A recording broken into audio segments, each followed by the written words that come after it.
자, 오늘 사도행전 10장 1절로 23절 본문이 3주째 똑같은데 한번 오늘 맞춰보도록 하겠습니다. 사도행전 10장 1절로 23절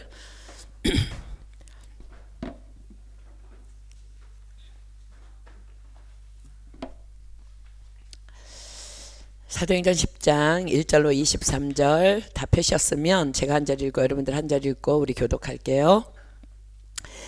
가이사랴에 고넬료라는 사람이 있으니 이달리아데라 하는 군대의 백부장이라.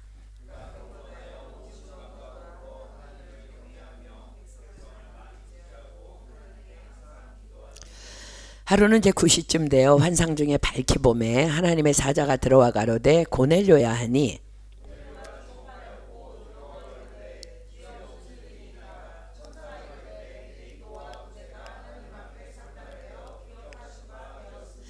내가 지금 사람을 요바에 보내어 베드로라는 시몬을 청하라.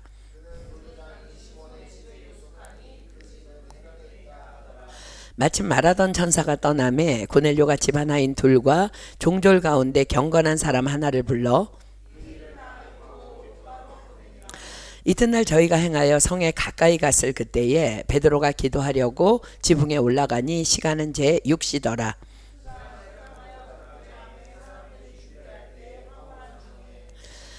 하늘이 열림이 한 그릇이 내려오는 것을 보니 큰 보자기 같고 내 귀를 메어 땅에 들이웠더라.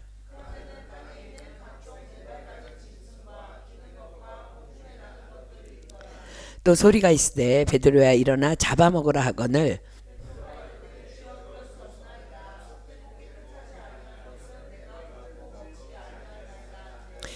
또 두 번째 소리 있으되 하나님께서 깨끗게 하신 것을 내가 속되다 하지 말라 하더라. 베드로가 본 바 환상이 무슨 뜻인지 속으로 의심하더니 마침 고넬료에 보낸 사람들이 시몬의 집을 찾아 문 밖에 서서 베드로가 그 환상에 대하여 생각할 때에 성령께서 저더러 말씀하시되 두 사람이 너를 찾으니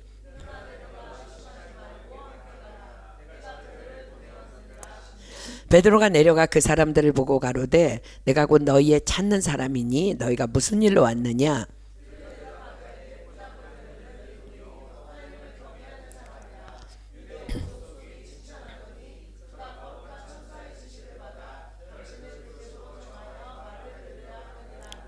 함께 있습니다. 베드로가 불러들여 유숙하게 하니라. 이튿날 일어나 저희와 함께 갈새 요빠 두어 형제도 함께 가니라. 아멘. 오늘 본문이 너무너무 중요한 메시지를 잔뜩 담고 있어서 잘 이제 안 끝났지만 그래도 우리 천천히 꼭꼭 씹어가면서 주님의 말씀을 함께 계속 먹어보도록 합시다. 자, 고넬료가 누구라고요? 그가 경건하여 온 집으로 더불어 하나님을 경외하며 백성을 많이 구제하고 하나님께 항상 기도하더니 그렇습니다. 그는 경건하여 온 집으로 더불어 하나님을 경외하며 백성을 많이 구제하고 하나님께 항상 기도하던 사람이었습니다. 그래서 하나님께서는 그런 그를 축복의 통로로 사용하셔서 이방인 선교의 문을 열어주십니다. 자, 사랑하는 여러분 기억하십시오. 원래 이방인 선교는 하나님의 뜻 안에서 이미 계획되어져 있었던 일이었습니다. 그러나 그러한 일에 누가 쓰임을 받았느냐는 것이 우리에게 매우 중요한 도전을 주는 메시지인 것입니다. 하나님의 말씀을 저버린 사울의 왕위를 폐하시고 다음 왕을 세우시기 위해 여호와의 눈은 온 땅을 감찰하셨습니다. 그리고 누가 발견되어졌어요? 내가 다윗을 보니 내 마음에 합한 자라. 하나님께서는 지금 이 세대 안에서도 그런 한 사람을 찾고 계십니다. 하나님이 찾으시는 그 한 사람이 바로 내가, 바로 여러분이, 우리가 되기를 소망합니다. 그러기 위해서 우리의 삶이 어떠해야 한다고요?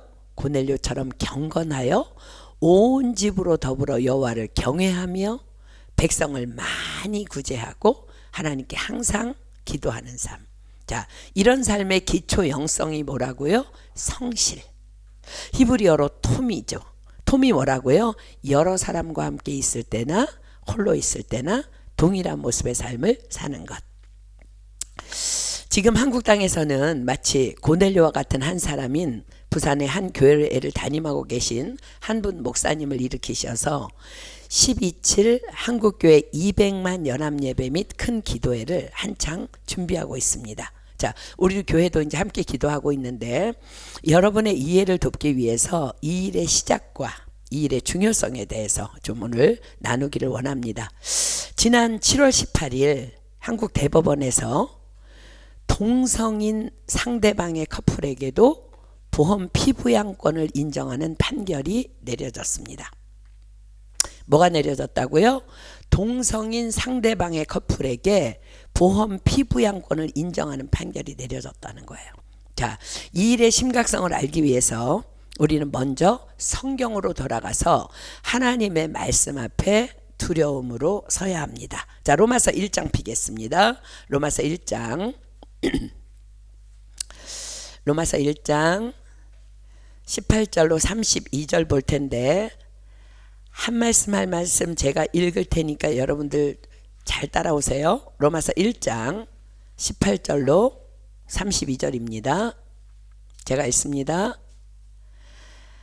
하나님의 진노가 불의로 진리를 막는 사람들의 모든 경건치 않음과 불의에 대하여 하늘로 쫓아 나타나나니 이는 하나님을 알만한 것이 저희 속에 보임이라 하나님께서 이를 저희에게 보이셨느니라. 뭘로 알아요? 양심이 있다는 거예요, 우리가. 그죠? 다음 말씀 봅니다. 창세로부터 그의 보이지 아니하는 것들 곧 그의 영원하신 능력과 신성이 그 만드신 만물에 분명히 보여 알게 되나니 그러므로 저희가 핑계치 못할지니라. 핑계할 수 없다는 거예요. 무슨 말이에요?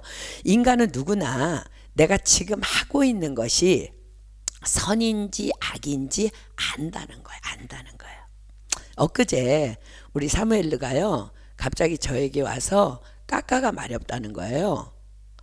그래서 평소에는 마미가 해줄까? 그래도 싫다 그래요. 굉장히 싫다 그래. 그리고 엄마랑 하겠다고 하던 녀석이 분명 엄마가 옆에 있는데 저에게 도와달라는 거예요. 그래서 그냥 아무 생각 없이 제가 변기에 앉혔는데 다 했다고 해서 엄마가 가보니까 이미 팬티에 까까가 묻어있는 상태였어요. 이 아이가 2살 반이에요. 이것이 인간의 죄성이고요. 요런 아이들도 우리 이한이 같이 어린애들 빼고는 다 무엇이 선인지 악인지 분별한다는 거예요. 이것이 바로 핑계치 못할지니라입니다. 21절 볼까요? 하나님을 알되 그런데 이들이 아는데요. 하나님으로 영화롭게도 아니하며 감사치도 아니하고 오히려 그 생각이 허망하여지며 미련한 마음이 어두워졌나니 그런데 왜 이렇게 돼요? 이것이 바로 가정교육의 중요성입니다. 아이들이 거짓말을 하거나 어떤 나쁜 짓을 했을 때 이러면 안 돼, 이건 아니야 라고 정확하게 교육하지 않으면 아, 거짓말해도 되는구나, 아, 이런 짓 해도 되는구나 라고 인성이 형성되어서 선과 악에 대해서 둔해진다는 거. 자, 거기다 손가락 끼워놓고 계속 볼 거니까 잠언 22장 15절 갑시다. 잠언 22장 15절. 이 땅에 일어나는 많은 문제아들은요 다 가정교육이에요. 자, 잠언 22장 15절 보세요. 우리는 아이들을 키우면서 얘가 왜 이래, 우리 애만 그런가 착각하는데 그렇지 않습니다. 잠언 22장 15절 보십시오. 아이의 마음에는 미련한 것이 얽혔으나 징계하는 채찍이 이를 멀리 쫓아내리라. 이게 인간의 죄된 본성은요 미련한 것이 얽혀 있다는 거야. 그런데 징계하는 채찍이 이를 멀리 쫓아낸대요. 아이들 징계해야 된다는 거예요. 자, 잠언 23장 13절 보세요. 잠언 23장 13절. 아이를 훈계하지 아니치 말라. 채찍으로 그를 때릴지라도 죽지 아니하리라.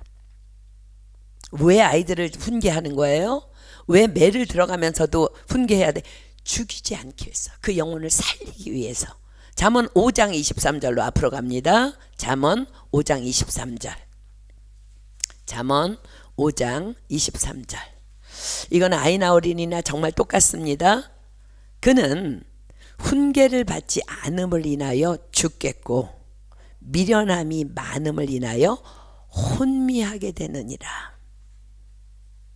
어렸을 때는 가정에서 정확하게 가정교육 시켜야 되고요. 여러분들은 계속해서 말씀의 자리에 나와야 돼요. 그렇지 않으면 혼미하게 된다는 거. 다시 돌아옵니다. 로마서로 22절 보세요.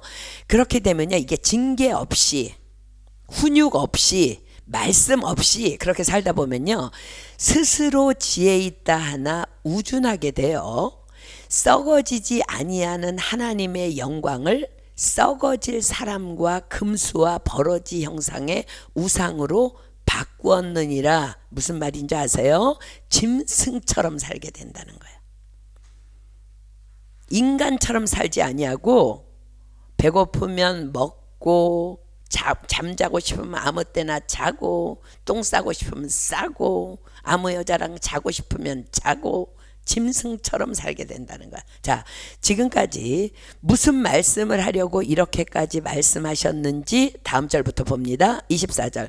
그러므로 하나님께서 저희를 마음의 정욕대로 더러움에 내어버려 두사 저희 몸을 서로 욕되게 하셨으니 이는 저희가 하나님의 진리를 거짓 것으로 바꾸어 피조물을 조물주보다 더 경배하고 섬김이라. 여기까지 말씀하시고는 지금 사도 바울이 탄식하는 거예요. 주는 곧 영원히 찬송할 이시로다. 아멘. 자, 다음 말씀 보십시오. 이를 인하여 하나님께서 저희를 부끄러운 욕심에 내어버려 두셨으니 곧 저희 여인들도 순리대로 쓸 것을 바꾸어 영리로 쓰며 이와 같이 남자들도 순리대로 여인 쓰기를 버리고 서로 향하여 음욕이 부릴 듯하며 남자가 남자로 더불어 부끄러운 일을 행하여 저희의 그릇됨에 상당한 보응을 자신에 받았느니라. 자, 뭘 말씀하세요? 분명히 기억하십시오. 동성애에 대한 말씀입니다. 다음 말씀입니다. 또한 저희가 마음에 하나님 두기를 싫어하며 하나님께서 저희를 그 상실한 마음대로 내어버려 두사 합당치 못한 일을 하게 하셨으니 곧 모든 불의, 추악, 탐욕, 악의가 가득한 자요 시기, 살인, 분쟁, 사기, 악독이 가득한 자요 수근수근하는 자요 비방하는 자요 하나님의 미워하시는 자요 능욕하는 자요 교만한 자요 자랑하는 자요 악을 도모하는 자요 부모를 거역하는 자요 우매한 자요 배약하는 자요 무정한 자요 무자비한 자라. 저희가 이 같은 일을 행하는 자는 사형에 해당하다고 하나님의 정하심을 알고도 자기들만 행할 뿐 아니라 또한 그 일을 행하는 자를 옳다 하느니라. 자, 우리가 일반적으로 28절에서 32절까지를 따로 봅니다. 그죠? 보통 성경 공부할 때나 불의, 추악, 탐욕 등등은 사형에 해당하는 죄다 라는 말이에요. 그죠? 그렇습니다. 28절에서 32절까지 쭉 나열된 제목들은 다 사형에 해당되는 죄입니다. 그러나 우리가 지금 함께 읽은 18절부터 32절까지는 실은 하나로 묶여있는 말씀이에요.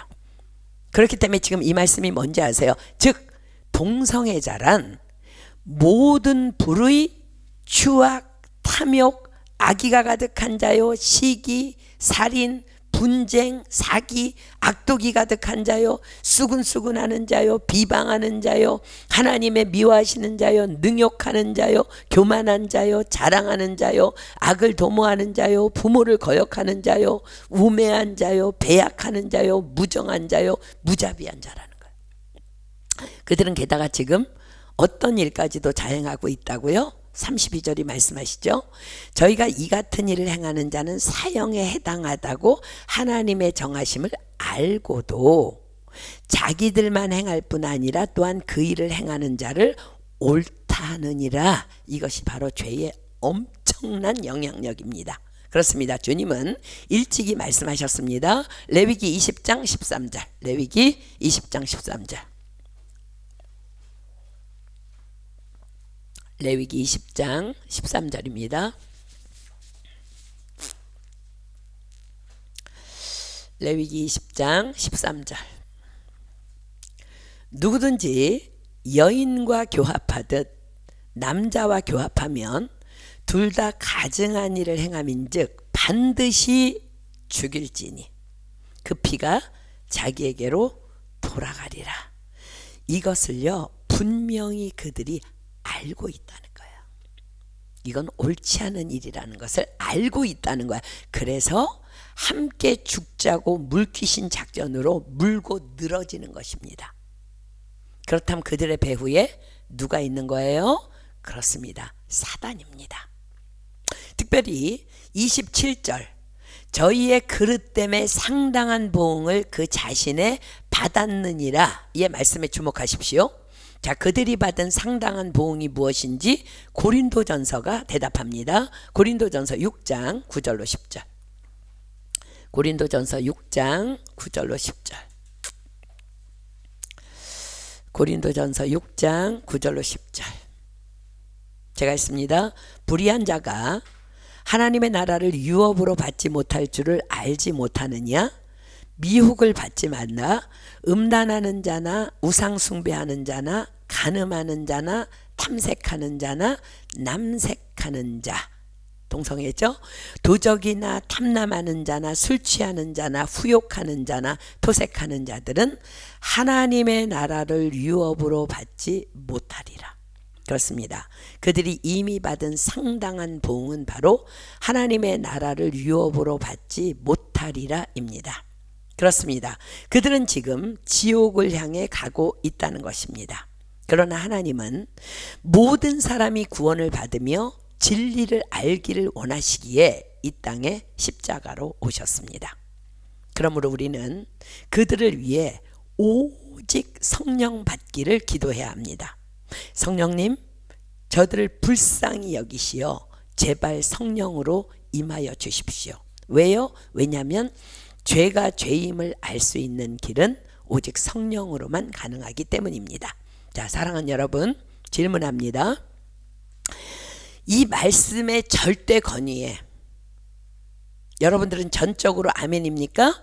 아멘? 자, 그렇다면 아멘이라면 오른손 다 들어보세요. 아멘입니다 하는 사람들 다 오른손 들으세요. 아멘, 아멘. 자, 지금부터 다시 다 아멘이면 우리 다시 12.7 기도운동의 시발점이 된 사건으로 돌아가 봅시다. 동성 상대방의 커플에게도 보험 피부양권을 인정한다, 이 판결이 내려지던 날 부산 세계로교회 손연보 목사님께서도 그 자리에 계셨는데, 그 자리에는 10년 동안이나 하나님의 말씀의 법을 대적하는 이 법을 막기 위해서 피 흘려 반대 운동을 했던 분들도 있었는데 이젠 끝났다. 또 그곳에 있던 기자들도 이젠 끝났다. 이런 이야기를 듣고는 이 목사님이 집으로 돌아오셔서 하나님, 이제 우리나라도 영국처럼 1% 교회 출석률이 되고 독일처럼 1.3% 출석률, 그렇게 되는 겁니까?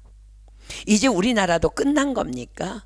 그렇게 애통하며 기도하는 중 8월 1일 새벽에 하나님께서 목사님의 마음에 너무너무나 확실한 감동을 주셨답니다. 아직 끝나지 않았다. 그래서 그 분명한 감동을 들고 우리 교회라도 나가서 국회를 에워싸고 거기서 예배드리고 기도하고 회개해야겠다고 굳게 결심을 했는데, 그래도 누군가가 동의하는 교회가 있다면 같이 갈 수 있지 않겠나, 그런 생각을 가지고 정말 잘 알지도 못하는 분인데 생각이 나서요. 어떤 목사님이 생각이 나서 전화를 걸어서 이런 내용들을 쭉 다 말씀드렸답니다. 그러면서 우리가 모여서 죽기 살기로 기도하고, 또 우리가 정말 100만 명만 모일 수 있다면 정말 한국은 바뀔 것입니다. 세상은 바뀔 것입니다 라고 말씀드렸는데 정말 그 목사님께서 선뜻 그리하자고 동의를 해주셨답니다. 그래서 그것에 힘을 얻어서 대형 교회들을 시작으로 찾아가서 혹은 이메일로 그렇게 연락을 드리기 시작했는데 다 한결같이 동의를 해주신 겁니다. 이렇게 대한민국의 모든 교회가 연합하여 드리는 예배와 큰 기도회가 시작이 된 것입니다. 그렇습니다. 이번 집회는 하나님의 말씀의 절대 권위를 인정하는 모든 자들의 모임이 될 것입니다. 사랑하는 여러분, 우리는 알아야 합니다. 동성 상대방의 커플에게도 보험 피부양권을 인정한다는 이 대법원의 판결이 내려진 그 순간에는요, 대한민국 땅에도 악의 둑이 터진 것이나 마찬가지입니다. 여러분, 그 일이 있고 나서요, 이미 동성애자들 사이트에는요 난리가 났대요. 너도 나도 그 피부양권, 그 보험권 받기 위해서. 지금 전 세계적으로 동성애를 찬성하는 나라가 36개국입니다.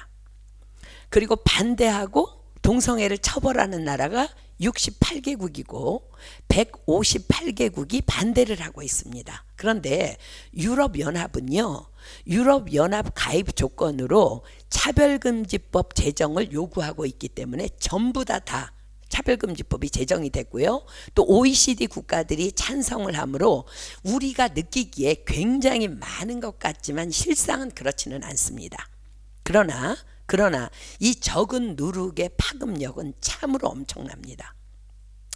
10월 27일은 종교개혁이 일어난 지 507주년 되는 날입니다. 동성애를 받아들인 유럽은요, 종교개혁으로 세워진 오직 성경으로, 오직 믿음으로, 오직 은혜로 이거 다 버린 지 오래됐습니다. 하나님을 다 떠나버렸습니다. 창세기를 신화로 보고 진화론을 주장하고 종교다원주의를 주장함으로 말미암아 이제는 유럽 전체에서 3% 이상의 교회 출석률을 가진 나라가 없게 되었습니다. 이제 이때의 하나님께서 여기서 우리 한국의 크리스천들이, 즉 하나님의 말씀의 절대 권위에 순종하는 자들이 100만 명 이상 모여 나라를 위해 회개한다면 감히 어떤 국회의원이, 감히 어떤 사람이 하나님의 말씀의 권위를 무시하는 차별금지법이라는 악법을 제정하도록 하나님께서 두시겠습니까? 차별금지법이 최초로 제정된 나라는요, 우리가 살고 있는 이 땅 프랑스예요. 1972년에 제정됐고 99년에 동성 간 결합을, 2013년에는 동성 결혼을 인정했습니다. 그러므로 차별금지법이란 평등이라는 미명 아래에 하나님의 말씀의 권위를 무시하는 동성애나 성전환 같은 악을 자행하는 자들을 처벌해서는 안 된다는 사단의 놀잇감으로 악용되어지도록 만들어진 악법인 것입니다.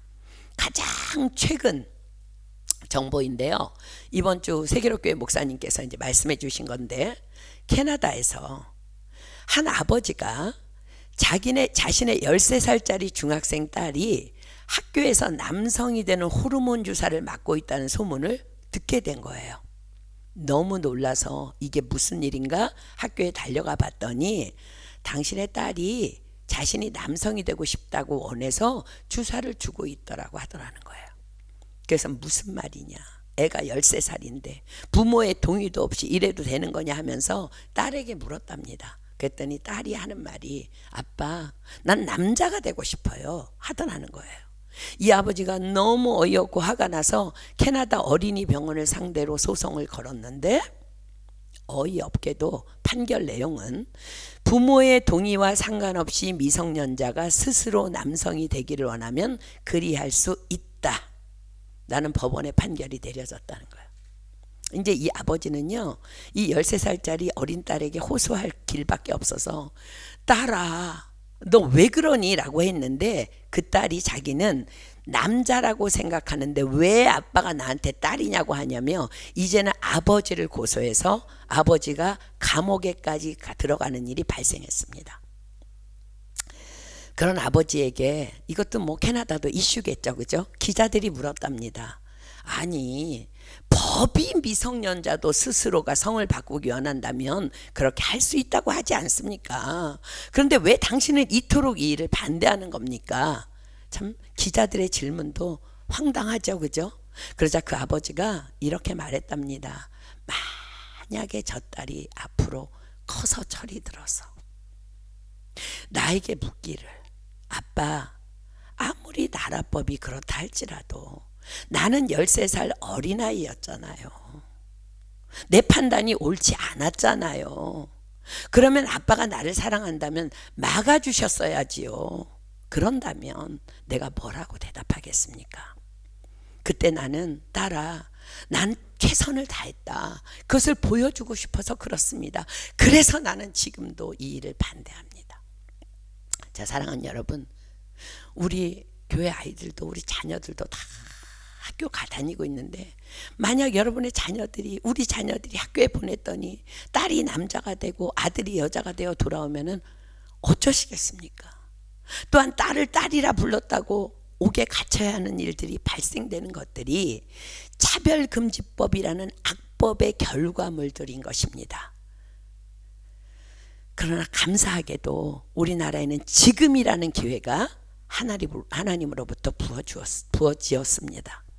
우리는 안타깝게도 먼 땅에 있어서 현장 참석은 정말 어렵지만 온라인으로라도 이런 기회가 주어졌을 때에 힘이 있을 때 한국의 모든 교회와 연합하여 모여야 합니다. 그러니까 지금 200만은요, 100만은 현장에 모이고 100만은 온라인으로 모이는 거예요.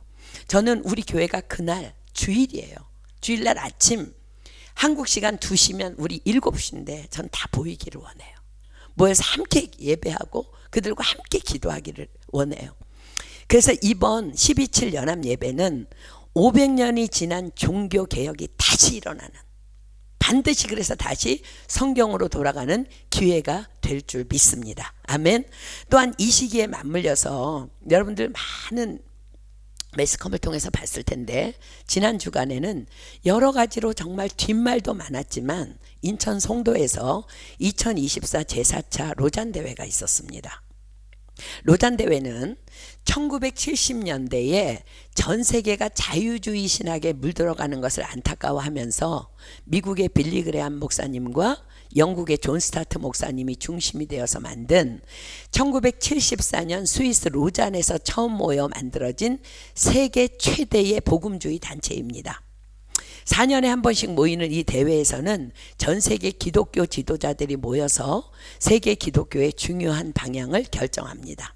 그러나 안타깝게도 로잔 대회도 그동안 전 세계로 퍼져나가고 있는 동성애의 물결을 막지 못하고 있었습니다. 이번 송도 로잔 대회에도 동성애를 찬성하는 교단의 목사들도 다수 참여하였습니다. 그러나 감사하게도 이번 송도 로잔 대회에서는요, 190개 나라에서 목회자, 선교사와 정계, 재계, 문화계 인사 등 5,000명이 참석한 가운데 정말 저는 그렇게 욕을 해도 묵묵한 두 사람을 보며 저분들이 무슨 뜻이 있겠지. 그 요구도 먹은 분 두 분이 누구냐면 온누리교회 이재원 목사님과 선한목자교회 유기성 목사님이에요. 근데 그런 지금 190개 나라에서 5,000명이 참석한 가운데 이재원 목사님과 유기성 목사님 같은 영적 분별력 있는 지도자들의 노력으로 정말 서울 선언문을 통해서 한국교회는 동성애가 분명히 하나님 앞에서 죄라는 것과 차별금지법을 반대한다는 것을 명백히 표명했다는 기쁜 소식입니다. 이 일로 그동안 동성애를 반대하지만 세계적인 대세에 밀려서 소리를 내지 못하던 서구교회 지도자들이 힘을 얻고 동성애 반대에 힘을 얻게 될 것이라는 전망입니다. 그러나 동시에 사단은 가만히 안 있죠. 다수의 동성애를 옹호하는 사람들의 강력한 반발로 앞으로 치열한 영적 전쟁이 전 세계적으로 또한 벌어지게 될 것입니다. 그래서 우리가 정신 똑바로 차려야 돼. 참으로 놀라운 것은요, 이거는 정말 우리가 의도하고 계획한 것이 아니지만 이제 한국교회는 성령 하나님의 이끄심의 은혜로 전 세계 동성애 물결의 마지막 보루가 되어서 거룩한 방파제 역할을 하게 되었다는 것입니다. 그러나 이 일은 몇몇 대형교회나 몇몇 기독교 지도자들로 할 수 있는 일 아닙니다. 저와 여러분, 그리고 우리 교회부터 한국교회와 성도들이 성령님의 인도하심을 따라 우리 주 예수 그리스도를 중심으로 하나가 될 때 감당할 수 있는 사명인 것입니다. 자, 사랑하는 여러분들에게 부탁합니다. 지금은 여러분의 문제에 연연할 때가 아니라 나라와 열방을 위해 기도할 분명한 때입니다. 12.7 한국교회의 연합예배인 큰 기도회를 위해서 집중적으로 기도해 주십시오. 아니, 기도해야 합니다. 지금 교회에서 선포한 지 몇 주 됐는데 여러분들 기도 어떻습니까? 기도해야 합니다. 우리 죽어라고 기도해야 합니다. 우리가 지금 한국 여권으로 당당하게 살아가고 있는 것, 제가 여기저기 여행 다니면요, 한국 여권 위력 완전 세요. 한국 여권 들이밀면 다 패스야. 그러나 여러분, 우리가 지금 한국 여권으로 당당하게 살아가고 있는 것, 대한민국이라는 든든한 내 나라가 있기 때문에 가능한 거예요. 그러나 만약 내 나라가 무너진다면 저와 여러분의 삶도 결코 안전할 수 없습니다. 지금 하나님께서는 우리나라의 회복을 위한 기회를 주셨어요. 다른 사람이 아닌 바로 내가 나라를 위해 기도해야 합니다. 우리가 내 나라를 위해서 힘써 기도할 때 우리가 몸담아 살고 있는 이 땅 프랑스도 하나님께서는 기도하는 우리 까닭에 더불어 반드시 회복시켜 주실 줄 믿습니다. 자, 여러분, 주님의 약속 기억하십시오. 너희는 먼저 그의 나라와 그의 의를 구하라. 그리하면 그 모든 것을 너희에게 더하여 주시리라. 그렇습니다. 하나님께서는 고넬료 같은 경건한 그 한 사람 소년보 목사님을 통해서 대한민국을 살리려 준비하고 계십니다. 사랑하는 여러분, 기억하십시오. 분명히 여러분들을 위한 계획도 주님은 가지고 계십니다. 그래서 우리는 오늘 고넬료를 공부하고 있는 것입니다. 다만 성실하며 경건하십시오. 하나님께서 여러분들의 삶 가운데에서도 크고 비밀한 일들을 반드시 나타내어 보여주실 것입니다. 아멘. 자, 사도행전 10장으로 가겠습니다. 우리 지난주에 6절까지 공부했으니까 오늘 이제 7절부터 쭉 볼 텐데 1절부터 제가 읽습니다. 가이사랴에 고넬료라 하는 사람이 있으니 이달리아데라 하는 군대의 백부장이라. 그가 경건하여 온 집으로 더불어 하나님을 경외하며 백성을 많이 구제하고 하나님께 항상 기도하더니 하루는 이제 9시쯤 되어 환상 중에 밝히봄에 하나님의 사자가 들어와 가로되 고넬료야 하니 고넬료가 주목하여 보고 두려워 가로되 주여 무슨 일이니까? 천사가 가로되 내 기도와 구제가 하나님 앞에 상달하여 기억하신 바가 되었으니 내가 지금 사람들을 요바에 보내어 베드로라 하는 시몬을 청하라. 저는 피장 시몬의 집에 우거하니 그 집은 해변에 있느니라 하더라. 마침 말하던 천사가 떠나매 고넬료가 집안아인 둘과 종졸 가운데 경건한 사람 하나를 불러 이 일을 다 고하고 요바로 보내니라. 자, 고넬료가 누구를 불렀어요? 집안아인 둘과 종졸 가운데 경건한 사람 하나. 자, 고넬료가 어떤 사람이었다고요?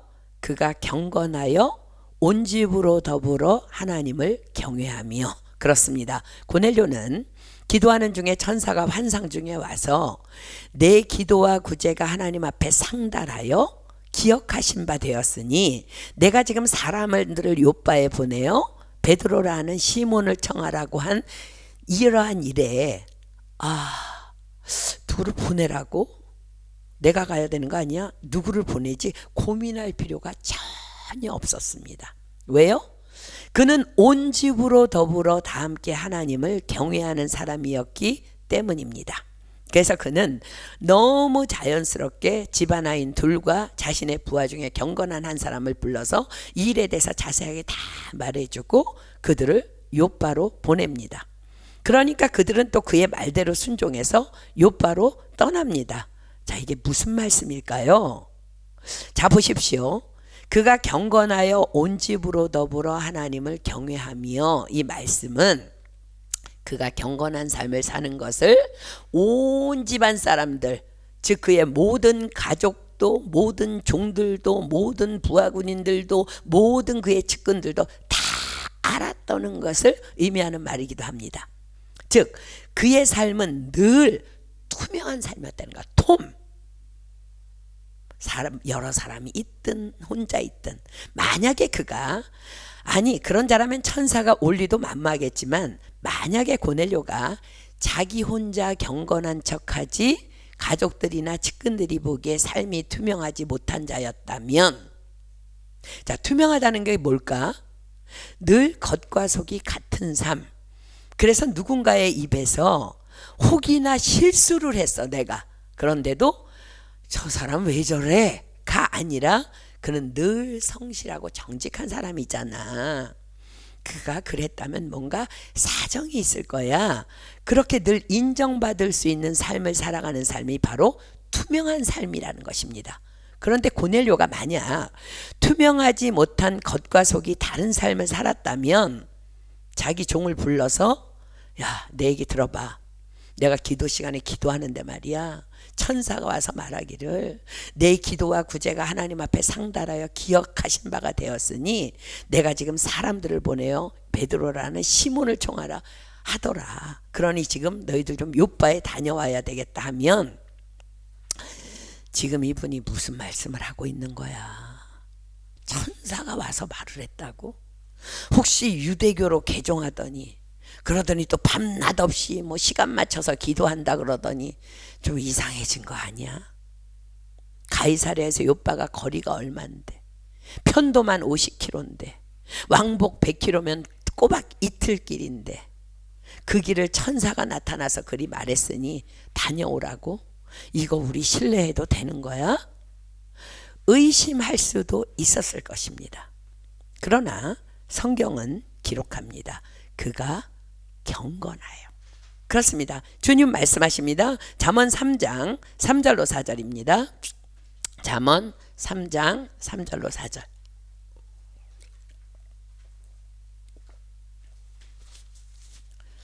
잠언 3장 3절로 4절입니다. 인자와 진리로 내게서 떠나지 않게 하고 그것을 내 목에 매며 내 마음판에 새기라. 그리하면 내가 하나님과 사람 앞에서 은총과 귀중히 여김을 받으리라. 자, 경건한 자들이 누리는 축복이 뭐라고요? 그리하면 내가 하나님과 사람 앞에서 은총과 귀중히 여김을 받으리라. 아멘. 그렇습니다. 부름을 받고 온 하인들과 종졸 한 사람은 고넬료가 어떤 사람인 줄 너무나 잘 알고 있었기 때문에 결코 의심 없이 곧장 순종하여 요빠로 길을 떠납니다. 오히려 그들은 이런 반응이었을 거예요. 와, 우리 주인 어른 고넬료 그렇게 경건한 삶을 살아가시더니, 야, 천사의 방문을 받으셨대. 천사의 방문을. 와, 부럽다. 부러워. 참으로 놀라운 일이야. 자, 본문 22절이 그것을 증명합니다. 그들이 베드로에게 말하는 거예요. 고넬료에 대해서. 본문 22절 보세요. 백부장 고넬료는 의인이요 하나님을 경외하는 자라. 유대 온 족속이 칭찬하더니 저가 거룩한 천사의 지시를 받아 너를 그 집으로 청하여 말을 들으려 하느니라. 놀랍지 않습니까? 여러분 어떻습니까? 여러분의 삶도 고넬료처럼 늘 투명하여 다른 사람들로 하여금 무슨 일이든 어떤 일이든 그는 경건한 자니 그의 하는 일이나 말은 다 옳을 거야. 혹 연락 없이 보이지 않아도 필경 무슨 중요한 일이 생긴 게지 라는 그런 인정을 받고 있습니까? 그렇습니다. 고넬료는 그런 사람이었다는 거예요. 부산 세계로교회 손현보 목사님도 제가 알기로는 그런 분이십니다. 미국 본교에 오셔서 말씀 집회를 하셨는데 정말 귀하신 분이시더라고요. 그리고 세계로교회는요, 코로나 팬데믹 기간에도 기독교 신앙의 본질인 대면 예배를 절대 중단할 수 없다며 교회 폐쇄 명령을 받은 후에도 예배 처소를 교회 앞마당으로 택해서 사회적 거리두기를 실천하면서 단 한 번도 현장 예배를 폐하지 않고 예배를 드린 유일한 교회입니다. 그런 강력한 신념을 가진 목사님이시기에 주님이 오셨겠죠. 말씀하셨겠죠. 또 12.7 연합 예배를 위한 겉면에 이런 분이시기 때문에 교회들이 하나 되어 동참하는 것이기도 할 것입니다. 그렇습니다. 경건한 삶, 투명한 삶이 그래서 그토록 중요한 것입니다. 자, 본문 9절로 갑니다. 이튿날 저희가 행하여 성에 가까이 갔을 그때에 베드로가 기도하려고 지붕에 올라가니 시간은 제 6시더라. 자, 하나님께서 행하시는 일에 주목하십시오.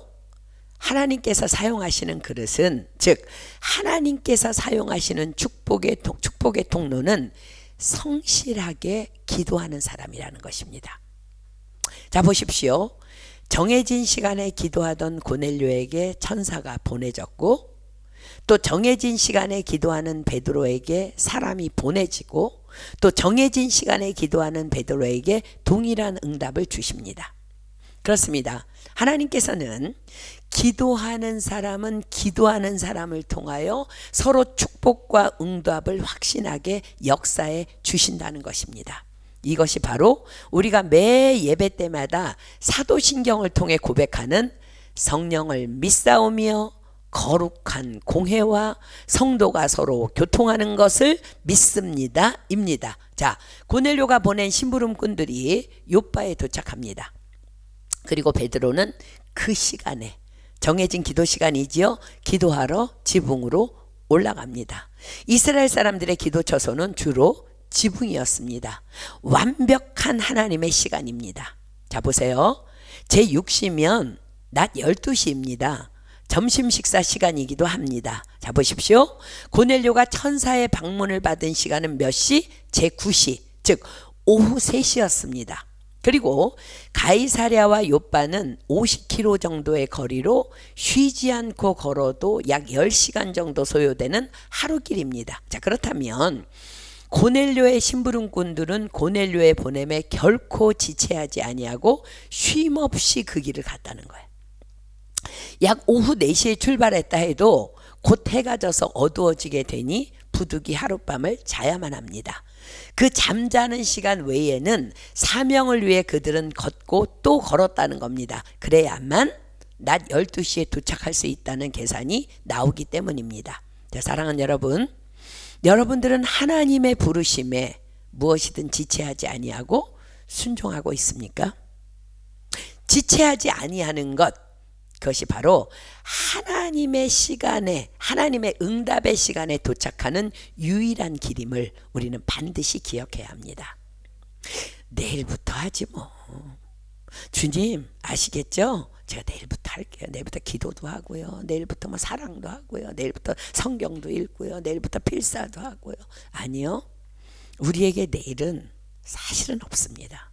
오직 오늘이라 일컫는 날만 있을 뿐입니다. 우리의 내일은 오늘의 순종이 있기에 가능한 연장선일 뿐입니다.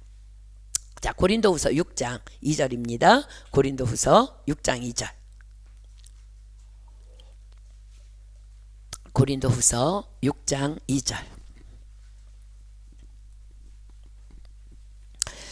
고린도후서 6장 2절입니다. 가라사대 내가 은혜 베풀 때에 너를 듣고 구원의 날에 너를 도왔다 하셨으니 보라, 지금은 은혜 받을 만한 때요. 보라, 지금은 구원의 날이로다. 아멘. 지금이라는 거야. 지금. 히브리서 3장 13절로 갑니다. 나에게도 지금이고 옆에 있는 자들에게도 지금이 중요한 거. 오늘. 히브리서 3장 13절. 오직 오늘이라 일컫는 동안에 매일 피차 권면하여 너희 중에 누구든지 죄의 유혹으로 강팍해 됨을 면하라. 여러분, 오직 오늘이라 일컫는 동안에 매일 피차 권면해야 된다는 거야. 자, 오늘 이 자리에 나와 있어야 될 사람들, 없는 사람들 있죠. 우리 가정교회 목자님들 부탁합니다. 화요일 날은요 미리 연락해 주세요. 오늘 성경 공부 꼭 나오라고. 토요일 날 기도 모임 있는 날은 기도 모임 꼭 나오라고. 예배의 날은 또 연락해서 우리 예배 때 보자고. 잘 지내냐고, 좋은 하루 보내라고. 보세요. 오직 오늘이라 일컫는 동안에 매일 피차 권면하여 지체할 수 없다는 거. 오늘 우리는 구원의 날이고 오늘 은혜 받아야 되는 거. 왜요? 오늘 주님 오실 수 있으니까.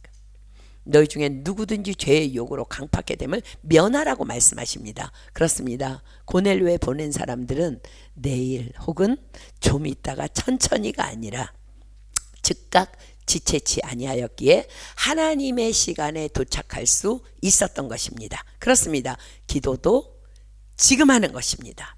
용서도 지금, 사랑도 지금, 나눔도 지금, 예배도 지금, 순종도 지금 하는 거예요. 그렇습니다. 바로 지금이 또한 내 나라 한국 땅이 회복될 시간임을 믿습니다. 아멘. 자, 10절입니다. 본문. 시장하여 먹고자 하며 사람이 준비할 때에 비몽사몽간에, 자, 베드로는 기도하러 올라갔지만 아마 아침을 안 먹었는지 배가 많이 고팠나 봅니다. 밑에서 식사 준비하는 음식 냄새가 막 솔솔 올라오니까 더 그러했던 것 같아요. 이제 그런 중에 11절 봅니다. 하늘이 열리며 한 그릇이 내려오는 것을 보니 큰 보자기 같고 네 귀를 메어 땅에 들이웠더라. 그 안에는 땅에 있는 각색 네 발 가진 짐승과 기는 것과 공중에 나는 것들이 있는데, 또 소리가 있으되 베드로야 일어나 잡아먹으라 하거늘 베드로가 가로되 주여 그럴 수 없나이다. 속되고 깨끗이 아니한 물건을 내가 언제든지 먹지 아니하였사옵나이다 한데, 또 두 번째 소리 있으되 하나님께서 깨끗게 하신 것을 내가 속되다 하지 말라 하더라. 이런 일이 세 번 있은 후 그 그릇이 곧 하늘로 올리워 가니라. 자, 베드로는 배가 고픈 상태에서 비몽사몽간에, 이 말은 자기가 지금 너무 배고파서 혹 내가 이거 비몽사몽 상태야? 아니면 내가 지금 기도하다가 혹 졸았나? 자기도 어떤 상태인지 모른 채 환상을 보게 됐다는 거예요. 자, 베드로가 본 환상이 뭐예요? 하늘이 열리더니 한 그릇이 내려오는데 그릇이 보자기 같기도 하고, 아무튼 그 그릇이 네 귀에 매여서 땅에 이렇게 내려옵니다. 그런데 그 안에는 각종 네 발 가진 짐승과 기는 것과 공중에 나는 것들이 다 종류별로 들어있는 거예요. 하나님께서는 우리 잘 알기 때문에 찾지 않을게요. 레위기를 통해서 먹어도 되는 것과 먹어서는 안 되는 부정한 것들을 구별하여 주셨습니다. 그런데 그 안에는 그 모든 짐승들이 다 들어있었다는 거, 다. 그런데 그에게 소리가 들립니다. 베드로야 일어나 잡아먹어라. 그러자 베드로가 화들짝 놀라, 이때 잠이 깼을 것 같아요. 화들짝 놀라 답합니다. 주여 그럴 수 없나이다. 속되고 깨끗이 아니한 물건을 내가 언제든지 먹지 아니하였사옵나이다. 그러자 또 두 번째 소리가 들립니다. 하나님께서 깨끗게 하신 것을 내가 속되다 하지 말라. 그리고 반복하여 이런 일이 세 번이 있은 후에 그 그릇이 하늘로 올리워 갑니다. 베드로는 의심하기 시작합니다. 이게 무슨 일이지? 내가 기도 시간에 경건하지 못하게 너무 배가 고파서 밑에서 내려오는 냄새에 현혹돼서 막 먹을 걸 막 생각해서 그러나? 기도 시간이 끝나면 난 내려가서 밥 먹을 걸 뭐 이런 거 생각해서 그러나? 자, 여러분들, 이게 무슨 환상이에요? 주께서 말씀하십니다. 하나님께서 깨끗게 하신 것을 내가 속되다 하지 말라. 그렇습니다. 베드로는 지금껏 한 번도 규례를 어기고 하나님께서 금한 것을 먹은 적이 없는 자칭 경건한 유대인입니다. 그러나 베드로가 몰랐던 것이 있습니다. 그것은 십자가의 은혜로 모든 물건이 정결케 된 사실이었습니다. 자, 히브리서가 말씀하십니다. 히브리서 9장 22절.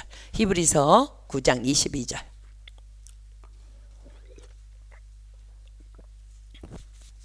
히브리서 9장 22절입니다. 히브리서 9장 22절. 율법을 좇아 거의 모든 물건이 피로써 정결케 되나니 피 흘림이 없은즉 사함이 없느니라. 피로써 뭐가 정결케 되나? 모든 물건, 만물은 다 피로 정결케 된다는 거. 자, 히브리서 13장 12절. 히브리서 13장 12절. 히브리서 13장 12절. 우리는 우리의 죄를 사하러 오신 예수님만 생각해요. 그죠? 그런데 지금 히브리서가 뭐라 그래요? 피로써 모든 물건이 피로써 정결케 된다는 거야. 자, 히브리서 13장 12절. 그러므로 예수도 자기 피로써 백성을 거룩케 하려고 성문 밖에서 고난을 받으셨나이다. 그리고 주님은요, 그 피 흘림에 모든 만물을 거룩해 정결케 우리의 죄까지 사해 주시기 위해서 오신 그 주님은요, 피 흘림의 십자가상에서 뭐라고 말씀하고 돌아가셨어요? 다 이루었다. 자, 요한복음 19장 30절입니다. 요한복음 19장 30절. 요한복음 19장 30절. 요한복음 19장 30절. 예수께서 신포도주를 받으신 후 가라사대 다 이루었다 하시고 머리를 숙이시고 영원히 돌아가시니라. 그렇습니다. 십자가의 보혈로 만물은 다 깨끗게 된 것입니다. 이것이 바로 베드로가 들은 하나님께서 깨끗게 하신 것을 내가 속되다 하지 말라는 음성이었습니다. 그러나 베드로는 여전히, 자 보세요, 베드로는요 예수님을 믿고, 예수님 수제자예요. 예수님을 믿고 성령도 오순절날 마가의 따라방에서 받았지만 이런 것들에 대해 다 알지 못하고 있었던 거예요. 자, 사랑하는 여러분, 엄청 위로가 되지 않습니까? 많이 위로되죠, 그죠? 그런데 베드로는 어떻게 지금 배워가고 있어요? 어떻게? 성실한 기도로. 그렇습니다. 우리도 주님에 대해, 또 하신 말씀에 대해 여전히 다 알지 못합니다. 하늘나라 가야 완성될 거야. 그러나 우리도 고넬료처럼, 베드로처럼 그렇게 성실하게 그냥 기도하며 나아갈 때에 성령님께서 친히 고넬료에게처럼 베드로에게처럼 오셔서 우리에게도 모든 것을 가르쳐 주시고 또 모든 것을 다 생각나게 하여 주시는 것입니다. 그렇게 우리는 완전케 되어지는 것입니다. 우리는 이 찬양 너무 좋아하잖아요. 그날에 우리를 이루실 주는 완전합니다. 이것이 우리가 죽을 때까지 성실하게 기도해야 할 이유인 것입니다. 아멘, 아멘. 자, 본문 계속 봅니다. 17절, 베드로가 본 바 환상이 무슨 뜻인지 속으로 의심하더니 마침 고넬료에 보낸 사람들이 시몬의 집을 찾아 문 밖에 서서, 자, 기도하는 사람에게 기도하는 자의 심부름꾼들이 베드로의 의심하는 바 정답을 가지고 지금 문 앞에 서 있습니다. 뭐라고요? 기도하는 사람에게 기도하는 자의 심부름꾼들이 베드로의 의심하는 바 정답을 가지고 지금 문 앞에 서 있다는 거야. 흥분되지 않습니까? 이것이 바로 성실하게 기도하는 자들에게 부어주시는 축복인 것입니다. 자, 18절 봅니다. 불러 묻되 베드로라 하는 시몬이 여기 우거하느냐 하거늘, 베드로가 그 환상에 대하여 생각할 때에 성령께서 저더러 말씀하시되 두 사람이 너를 찾으니, 이젠 또 베드로가 율법에 의해 상종조차 하지 아니하는 이방인들이 그를 찾아옵니다. 이 음성을 듣지 못했다면 결코 그는 또 그들을 절대로 만나지 않았을 것입니다. 그러나 베드로가 그 환상에 대하여 생각할 때 성령께서 저더러 말씀하시되, 자, 지금 이게 무슨 상황이에요? 지금 그 환상에 대하여 베드로가 주여 이게 뭐예요? 이게 무슨 환상이, 엎드려서 주님께 묻고 있었다는 거야. 즉 기도하고 있었다는 거야. 그런 그에게 성령께서 말씀하십니다. 두 사람이 너를 찾으니, 20절로 이어집니다. 일어나 내려가 의심치 말고 함께 가라. 내가 저희를 보내었느니라. 자, 21절, 베드로가 내려가 그 사람들을 보고 가로되 내가 곧 너희의 찾는 사람이니 너희가 무슨 일로 왔느냐. 자, 이제 베드로는 무슨 영문인지는 모르지만 성령님의 음성대로 음성을 들었으니까 기도의 자리에서 일어나서 내려가 봅니다. 그랬더니 과연 그들이 성령님이 말씀하신 대로 그곳에 있습니다. 그런데 놀랍게도 그들은 이방인들입니다. 여전히 얼떨떨하지만 성령께서 내려가 보라 하셨으니까, 너를 찾는다고 하셨으니까 묻습니다. 내가 곧 너희의 찾는 사람이니 너희가 무슨 일로 왔느냐. 22절, 저희가 대답하되 백부장 고넬료는 의인이요 하나님을 경외하는 자라 유대 온 족속이 칭찬하더니 저가 거룩한 천사의 지시를 받아 너를 그 집으로 청하여 말을 들으려 하느니라 한데 베드로가 불러들여 유숙하게 하니라. 이튿날 일어나 저희와 함께 갈새 요빠 두어 형제도 함께 가니라. 자, to be continue. 다음 시간에 이제 계속 하는데, 자, 말씀을 맺습니다. 사랑하는 여러분, 기도하는 삶, 성실하게 기도하는 삶 계속 잘 살아내고 계십니까? 기도해야 합니다. 그리해야 합니다. 우리는 어리석어 도무지 내 길을 알지 못합니다. 그러나 주님은 기도하는 우리로, 또 기도하는 자들을 붙이시면서까지 우리를 옳은 길 또 바른 길로 인도해 주시는 분이십니다. 그러나 또 그 기도조차도 내 필요를 위한 기도가 아니라 너희는 먼저 그의 나라와 그의 의를 구하라 명하십니다. 그리하면 그 모든 것을 너희에게 더하여 주시리라 약속하십니다. 그렇습니다. 주님은 기도하는 고넬료에게 천사를 보내셔서 말씀하셨어요. 고넬료야, 내 기도와 구제가 하나님 앞에 상달하여 기억하신 바 되었으니, 내 기도와 구제가 하나님 앞에 상달하여 기억하신 바 되었으니 여러분들의 기도는 어떠합니까? 우리도 이런 기도를 드려야 하지 않겠습니까? 영적 고아와 영적 과부와 영적 나그네를 위한 중보기도, 하나님 앞에 상달되는 하나님께서 기억하시는 그런 기도인 줄 믿습니다. 우리 오늘 기도할 때 두 가지 기도할 거예요. 두 가지를 기도하는데, 하나는 주여 내가 일평생에 주님 앞에서 성실하게 기도하는 자가 되게 하여 주십시오. 아멘. 그거 붙잡고, 여러분 살 길은 그거밖에 없어. 저는 이 말씀을 준비하면서 너무 감동이 오는 거예요. 야, 나 같은 어리석고 미련하고 둔하고 아무것도 알지도 못하는 사람이 지금 내가 오늘 이 자리에 이 시간에 이렇게 그래도 사람답게 있는 거는 그나마 기도하려고 몸부림쳤기 때문에 하나님이 도와주신 것이구나. 이 본문을 준비하면서 제가 너무 감동이 되는 거예요. 여러분, 기도하지 않으면 우리가 인도함 받을 길이 없어. 그러니까 여러분들 첫 번째 기도 제목 뭐라고? 주여 내가 일평생에 주님 앞에서 성실하게 기도하는 자가 되게 하여 주십시오. 자, 또 하나는 한국에서 있을 12.7 큰 기도회에 당신의 영광의 빛을 비추어 달라고. 아멘. 며칠 전 극동방송에 기자들이 찾아왔대요. 얼마 전에 그 이제 큰 기도회에서 기자회견을 했었거든요. 근데 그 기자들이 하는 말이, 목사님 지금 한국교회가 연합해서 큰 기도회를 한다고 다들 한마음 되어서 모이기로 결안되고 있는데 혹이라도 다 온다고 말은 해놓고 안 모이면 이제 다시는 한국 땅에서 이런 기회는 주어지지 않을 것입니다. 기자들이 오히려 걱정을 하고 있는 거예요. 그렇습니다. 100만 명 이상 모여야 합니다.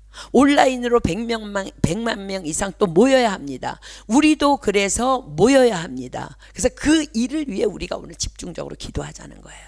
주여, 주님의 말씀에 절대 권위에 순종하는 자들을 그날에 다 모이게 도와주십시오. 아멘. 주님은 말씀하셨어요.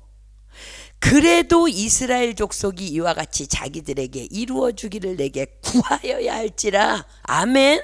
하나님이요 에스겔 선지자에게요 이스라엘의 회복을 약속하시고요, 그리고는 에스겔 선지자에게 뭐라 그러냐면 그래도 이스라엘 족속이 이와 같이 자기들에게 이루어 주기를 내게 구하여야 할지라. 그렇습니다. 주님은 손 목사님에게 끝나지 않았다 라고 말씀해 주셨지만 그래도 우리는 기도해야 합니다. 왜냐하면 우리의 기도는 하나님께서 받으시는 영광이기 때문에 그렇습니다. 아멘. 자, 요한복음 14장 13절 찾고 우리 찬양하고 기도하겠습니다. 요한복음 14장 13절. 왜 주님은 약속해놓고 우리에게 기도하라 하실까? 쉬지 말고 기도하라고, 깨어 기도하라고. 왜 그럴까? 우리의 기도가 하나님의 영광이기 때문이라는 거야. 내 영광을 위하여 창조한 자를 오게 하라. 그러니까 여러분들 기도하지 않으면 하나님의 영광 다 갉아먹는 거예요. 헤롯이 벌레에 먹혀 죽었잖아. 지금 협박하는 거예요, 여러분들. 말씀으로 기도해야 합니다. 자, 요한복음 14장 13절 보세요. 너희가 내 이름으로 무엇을 구하든지 내가 시행하리니 이는 아버지로 하여금 아들을 인하여 영광을 얻으시게 하려 함이라. 아멘.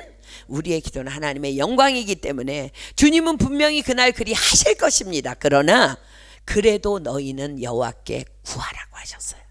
주여 그날 100만 명 모이게 하여 주시옵소서. 우리도 난 사람도 낭망치 아니하고 우리도 온라인으로 모이겠습니다. 주여 그날 광화문에 100만 명 모이게 하여 주시옵소서. 한국이 아직 살아있다는 것을 정말 보여주십시오 하고는 오늘 기도해야 할 줄 믿습니다. 아멘. 자, 우리 이 두 가지를 기도하기 전에 주님 내기를 잘하시고 우리 찬양하고 기도하도록 하겠습니다. 여러분, 우리는요 우리의 사정, 우리의 길 몰라요. 근데 주님만 아세요. 그리고 내 걸음도 주님이 아세요. 어둠에서 빛을 내시는 우리는 그분을 믿어야 합니다. 믿는 자들은 성실하게 기도하는 거예요. 성실하게. 저는 너무 감사한 건 우리 교회에서 다니엘 기도가 시행되고 있다는 거예요.